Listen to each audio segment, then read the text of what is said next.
लोबिया की सब्ज़ी तो आपने ज़रूर खाई होगी, और अगर आप जिम करते हैं तो आप सोच भी नहीं सकते कि लोबिया की सब्ज़ी आपके लिए कितना ज़रूरी है।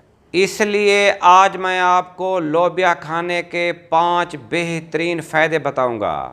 नंबर 1, पके हुए 100 ग्राम लोबिया में कम से कम 10 ग्राम आपको प्रोटीन मिलता है।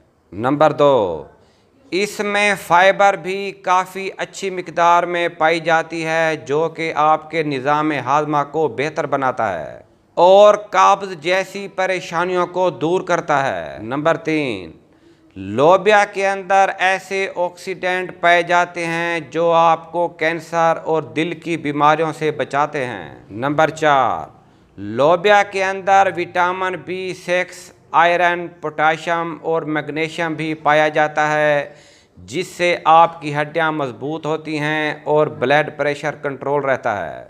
नंबर 5, लोबिया से आपका ब्लड शुगर भी कंट्रोल में रहता है।